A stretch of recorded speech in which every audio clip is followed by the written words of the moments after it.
বাদশাহ প্রতিদিনই বীরবলের অভাব অনুভব করিতে লাগিলেন। তাহাকে খুঁজিয়া বাহির করিবার জন্য দেশে দেশে গুপ্তচর পাঠাইলেন। সন্ধান পাইলে নিজে গিয়া তাহার মান ভাঙাইয়া তাহাকে ফিরাইয়া আনিবেন। 2 মাস গেল, 4 মাস গেল, 6 মাসও গেল, কিন্তু বীরবলের কোনো সন্ধানই নাই।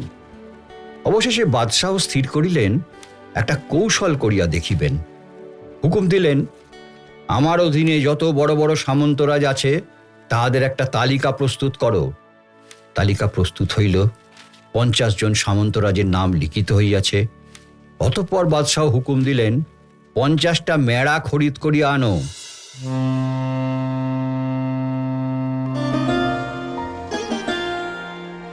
মনের বন্দরে দাঁড়িয়ে নোয়ার গল্প জাহাজ এখন শুধু গল্পের সাগরে পাড়ি দেওয়ার অপেক্ষা। এই ছাড়লো গল্প জাহাজ। উঠে পড়ুন শিগগিরই। রকমারি গল্পের 7 সমুদ্র পেরিয়ে চলুন আমরা যাই অনন্য এক আনন্দ সাগরে। নোয়ার গল্প জাহাজ।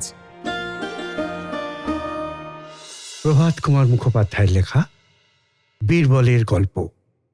পাঠ সুমিত কুমার রায়। বীরবলের গল্প। কথিত আছে আকবর বাদশাহের সভাসদ রাজা বীরবল অত্যন্ত চতুর, সুরসিক ও স্পষ্ট বক্তা ছিলেন। প্রয়োজন হইলে স্বয়ং বাদশাহকেও তিনি 2 কথা শুনাইয়া দিতে ভয় করিতেন না। বীরবলের প্রতি বাদশাহের স্নেহ ও শ্রদ্ধা অপরিসীম ছিল।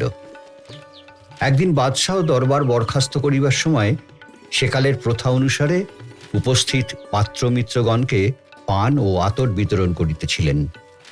এমন সময় অসাবধানতাবশত 1 ফোঁটা আতর নিম্নস্থ গালিচার উপর পড়িয়া গেল। বাদশাহ হঠাৎ ঝুঁকিয়া সেই আতরের ফোঁটাটি আঙুলে মুছিয়া তুলিয়া লইলেন। তুলিয়াই রাজা বীরবলের দিকে তাহার নজর পড়িল। বীরবল মস্তক নত করিয়া মুচকি মুচকি হাসিতেছিলেন। সভাভঙ্গের পর বাদশাহ বিশ্রাম স্থানে গেলেন, কিন্তু তাহার মনের ভিতরে এই কথাটাই ক্রমাগত খচখচ করিতে লাগিল। কেনই বা আমি নেহাত কঞ্জুসের মতো সে আতরের ফোঁটাটুকু তুলিতে গেলাম? একজন গরিব লোক যে আতর কখনো চোখে দেখে নাই, সে রূপ করিলে সাজিত। কিন্তু আমি দুনিয়ার মালিক আকবর বাদশাহ হইয়া ছি, বড়ই ভুল করিয়া ফেলিয়াছি। বীরবল দেখিয়াছে একদিন নিশ্চয়ই সে ইহা লইয়া আমাকে বিদ্রূপ করিবে। এই ত্রুটিটুকু সারিয়া লইবার মানসে পরদিন বাদশাহ হুকুম দিলেন, রাজবাড়ির সামনে ওই যে জলের হাউজটা আছে, উহা খালি করিয়া উৎকৃষ্ট আতরে ভর্তি করিয়া দাও, এবং শহরে ঢোল দাও যে বাদশাহ প্রজাদের জন্য আতর সত্র খুলিয়াছেন। যাহার ইচ্ছা সে আসিয়া ঘটি বাটি কলসি ভর্তি করিয়া আতর লইয়া যাইতে পারে। ঘড়া ঘড়া আতর ঢালিয়া সেই প্রকাণ্ড হাউস ভর্তি করা হইল। 2-3 ঘন্টার মধ্যে হাজার হাজার লোক আসিয়া ঘটি বাটি কলসি ইত্যাদি ভরিয়া সেই মূল্যবান আতর সমস্তটা লুটিয়া লইয়া গেল। আকবর বাদশাহ বীরবলকে সঙ্গে লইয়া এই আতর লুট দেখিতেছিলেন। শেষ হইলে রাজা বলিলেন, কেমন আনন্দ হইল বলো দেখি? বীরবল উত্তর করিলেন, জাহাপনা, হাউজ দিয়া কি বিন্দু ঢাকা যায়? শুনিয়া বাদশার মনে বড়ই ক্রোধের উদয় হইল। তিনি রাগে কাঁপিতে কাঁপিতে বলিলেন, বীরবল, এত বড় স্পর্ধা তোমার? তোমার মুখ আমি আর দেখিতে চাই না। তুমি দূর হও। তোমার ধনসম্পত্তি রাজ সরকারে বাজেয়াপ্ত করা হইল। 24 ঘন্টার মধ্যে তুমি রাজধানী পরিত্যাগ করিবে, ইহাই তোমার দণ্ড। জো হুকুম জাহাপনা বলিয়া কুর্নিশ করিয়া বীরবল প্রস্থান করিলেন।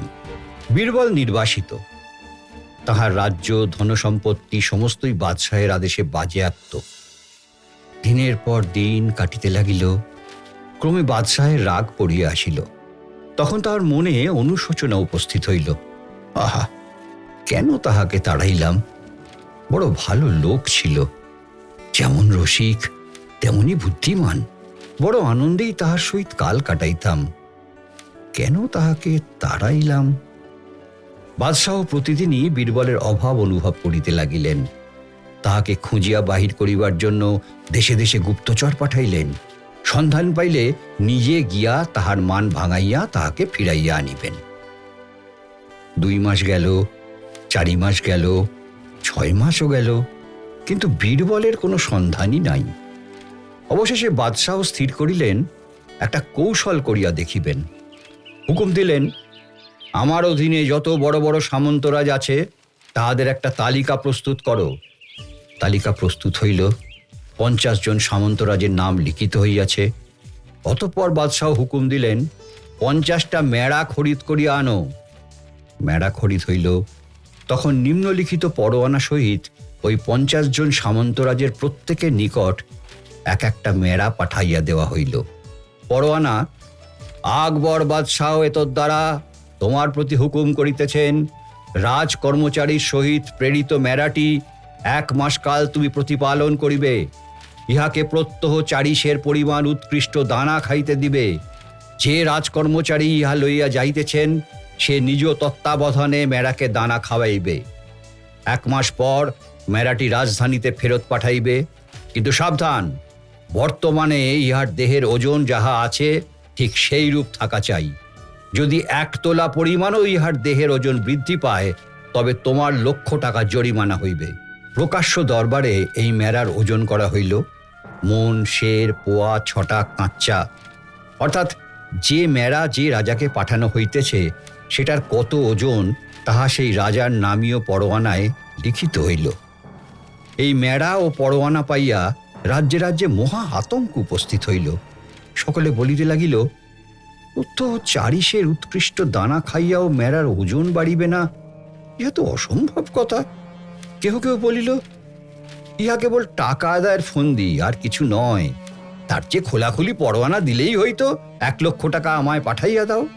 বীরবল রাজধানী হইতে নির্বাসিত হইয়া যে সামন্ত রাজার সীমানার মধ্যে ছদ্মবেশী ও ছদ্ম নামে বাস করিতেছিলেন সেই রাজার নিকটও রাজকর্মচারী সহ একটি মেড়া ও পরোয়ানা গিয়া পৌঁছিল। সে রাজা কিছু অমিতব্যয়ী ছিলেন, ঋণগ্রস্ত হইয়া পড়িয়াছিলেন। এই পরোয়ানা পাইয়া তিনি তো মাথায় হাত দিয়া বসিয়া পড়িলেন। তাই তো, একে এত টানাটানি, 1 মাস পরে 1,00,000 টাকা পাই কোথা? কি ফ্যাসাদেই পড়া গেল। ছি ছি ছি ছি। লোকমুখে বীরবলও এই ব্যাপারে অবগত হইলেন। তখন তিনি চাপকান, পাগড়ি ইত্যাদি পরিধান করিয়া রাজবাড়ি গিয়া রাজার সহিত দর্শন প্রার্থনা করিলেন। রাজার নিকট গিয়া তাহাকে আশীর্বাদ করিয়া বলিলেন, মহারাজ, শুনিলাম আপনি নাকি মহামেড়া সমস্যায় পড়িয়াছেন। হ্যাঁ, সমস্যা নয় তো আর কি। আমি আপনার একজন দীন প্রজা, যদি আদেশ করেন আমি সমস্যার সমাধান করিয়া দিতে পারি। তাহা হইলে তো বাঁচি। কি সমাধান, বলো বলো।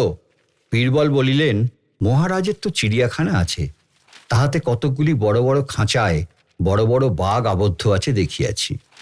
সেই একটা বাঘের খাঁচার কাছে মেড়াটাকে বাঁধিবার হুকুম দিন। 1 মাস ও মেড়া সেখানেই বাঁধা থাকিবে। 40 কেন, যত খাইতে পারে দানা উহাকে দিবার আদেশ করিয়া রাখুন। এই পরামর্শ অনুসারেই কার্য হইল। মাসান্তে রাজকর্মচারীগণ স্ব জিম্মায় মেড়া লইয়া রাজধানীতে প্রত্যাবর্তন করিল। মেড়াগুলি একে একে আবার ওজন করা হইল। সেগুলির কাহারও 10, কাহারও 20, কাহারও 1 মণ ওজন বাড়িয়া গিয়াছে। কেবল একটি মেড়া অত্যন্ত শীর্ণ হইয়া পড়িয়াছে, তাহার ওজন প্রায় অর্ধেক কমিয়া গিয়াছে। বাদশাহ কর্মচারীকে জিজ্ঞাসা করিলেন, কি হে, এ মেড়াটি এমন কাহিল হইয়া গেল কেন? ইহাকে 40 দানা কি রোজ দেওয়া হইত না?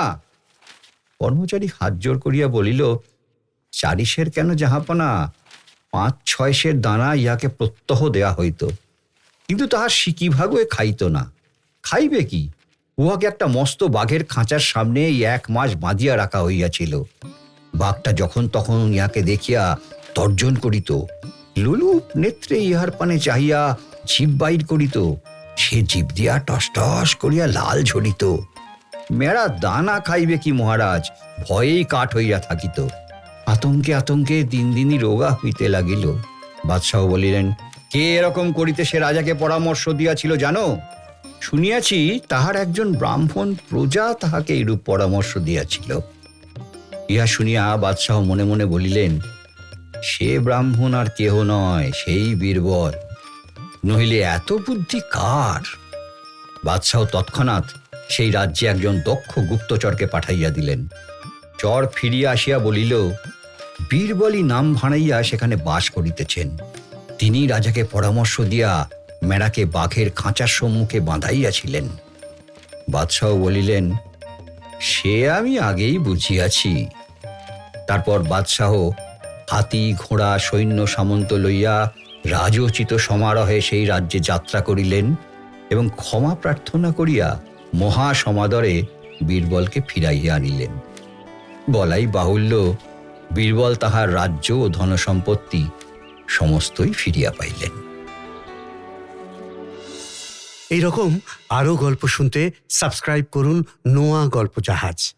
প্রেস করুন বেল আইকন।